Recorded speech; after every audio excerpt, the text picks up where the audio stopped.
Hai, selamat petang, salam sejahtera, apa kabar kamu semua? Isu tentang PRU15 makin hangat diperkatakan dalam kalangan, terutamanya yang membabitkan Parti UMNO. Hari ini kita juga dikejutkan dengan tindakan seorang ahli parlimen daripada Lahad Datu. Yaitu Muhammadin Ketapi. Beliau telah lompat parti sebanyak beberapa kali.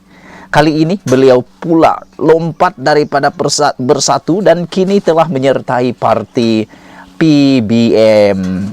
Itulah kan. Tapi yang menariknya hari ini ialah apabila satu surat atau satu perkara yang telah dipersembahkan kepada Agong. Apakah perkara itu? Tentulah yang kita nantikan, yang kita tunggu-tunggukan, yaitu RUU larang lompat parti. Wow, ini satu perkara yang sangat menggembirakan kita karena sebagai pemerhati politik dan netizen yang layak mengundi di Malaysia, inilah perkara yang aku tunggu-tunggu selama ini. Kestabilan politik Malaysia perlu ditambah baik dengan adanya undang-undang melarang lompat parti atau anti lompat parti, kerana ketidakstabilan yang berlaku pada waktu ini adalah disebabkan oleh sikap ahli parlimen yang suka lompat parti, yang lompat-lompat parti. Bukan salah rakyat, bukan salah netizen, ketidakadilan berlaku ataupun ketidakstabilan berlaku di Malaysia sekarang. Tetapi disebabkan oleh tindakan beberapa orang ahli parlimen yang telah lompat parti, mengubah kerajaan dan sebagainya.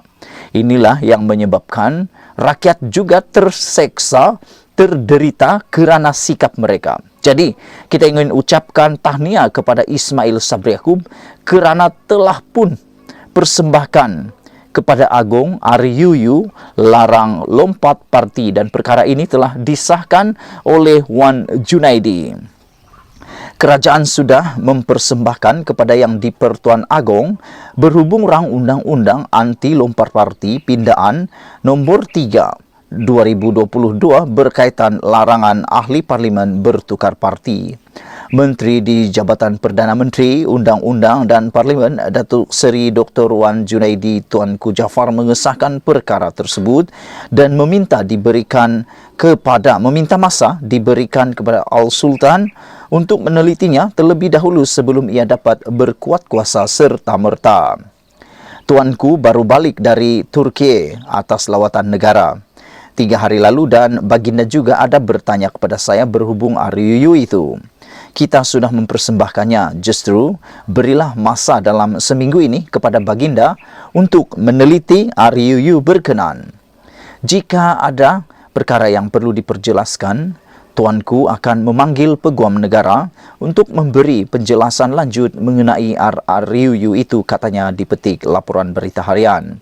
Wan Junaidi memberitahu RUU itu dipersembahkan 2 hari lalu, pada 28 Julai lalu. Dewan Rakyat mencatat sejarah apabila RUU Perlembagaan Pindaan nombor 3 2022 berkaitan larangan ahli parlimen bertukar parti diluluskan dengan sokongan majoriti lebih 2/3. RUU yang digubal berasaskan 8 parameter utama itu diluluskan menerusi undi belah bahagi selepas dibentangkan oleh Perdana Menteri Datuk Seri Ismail Sabri Yaakob. Ia diluluskan selepas dibahas selama 2 hari oleh 54 ahli parlimen mewakili pihak kerajaan dan blok pembangkang, namun sesi perbahasan itu tidak disertai mana-mana wakil rakyat Bersatu. Mengulas lanjut, Wan Junaidi berkata proses menguatkuasakan RUU itu membabitkan 2 peringkat, dengan pertama adalah bawa perkara 66 Perlembagaan Persekutuan, iaitu mempersembahkannya kepada Yang di-Pertuan Agong di mana ia telah dilaksanakan. Selepas itu, RUU berkenaan akan dikembalikan kepada pejabat Peguam Negara dan pejabat saya sebelum kita memohon semula kepada Tuanku untuk ia dikuatkuasakan, katanya lagi.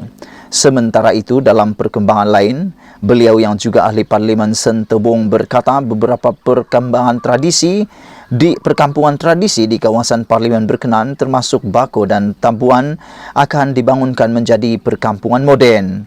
Kita merancang untuk membuka kawasan baru menggunakan konsep perumahan Darul Hana di Petrajaya untuk membangunkan kampung tradisi di kawasan Parlimen Santubong, katanya.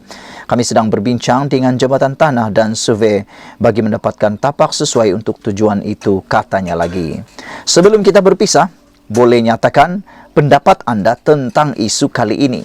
Aku rasa inilah yang akan menyebabkan Malaysia tentram, aman dan rakyat tidak tersiksa lagi. Kita ucapkan tahniah kepada wakil badminton Malaysia yang telah menang dalam kejuaraan dunia. Kita jumpa lagi, Malaysia kita punya, kita jaga sama-sama, cintai Malaysiaku. Bye-bye. Selamat petang, salam sejahtera. Aku nak kongsi dengan kamu semua keputusan terkini laporan di perjumpaan khas UMNO petang tadi.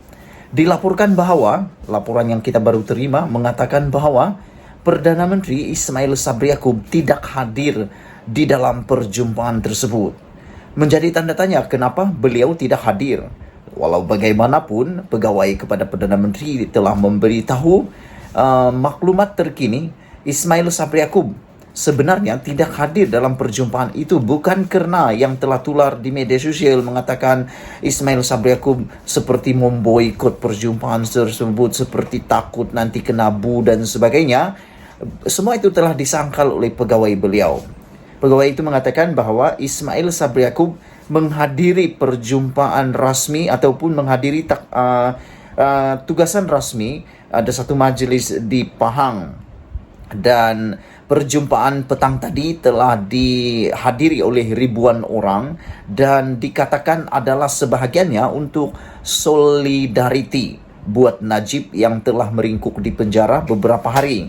Aku terfikir juga sampai bila insiden perjumpaan-perjumpaan seperti ini akan berterusan.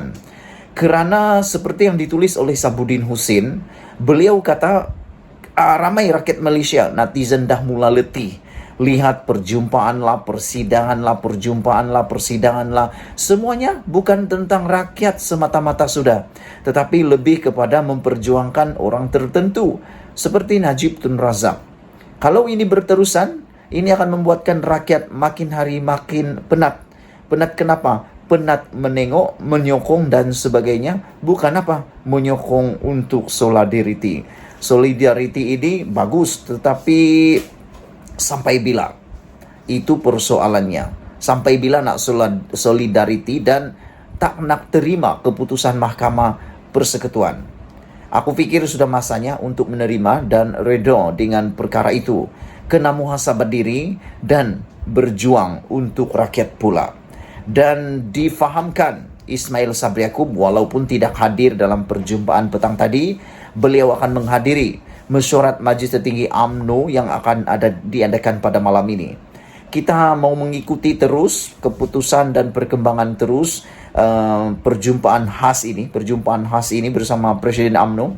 Apakah keputusannya berkaitan dengan tuntutan PRU supaya diadakan dengan lebih segera? Selain daripada itu, apakah perkara yang tular baru-baru ini mengatakan bahawa UMNO memberi kata dua kepada Perdana Menteri akan jadi kenyataan. Walau bagaimanapun, seperti yang telah dinafikan oleh setiausaha UMNO sendiri, iaitu Ahmad Maslan, bahawa UMNO tidak memberi kata dua kepada Ismail Sabri Yaakob. Jadi kita tengoklah nanti apa yang berlaku, kerana bab kata penulis di dalam portal-portal yang telah tular baru-baru ini, takkan ada pokok bergoyang kalau tidak ada angin, kata mereka. Jadi penafian demi penafian telah dibuat tentang hal itu. Tapi kita kena ingat, Malaysia ini adalah politiknya dinamik. Berita palsu kadang-kadang boleh jadi benar. Berita benar kadang-kadang boleh jadi bohong pula, macam itulah. Tapi berita angin, kabar angin selalu jadi benar. Itu yang pelik di Malaysia. Kabar angin jadi kabar yang benar. So, nanti saya akan sampaikan terus kepada anda apa yang berlaku dalam perjumpaan tersebut. Malaysia kita punya, kita jaga sama-sama, cintai Malaysiaku. Bye-bye.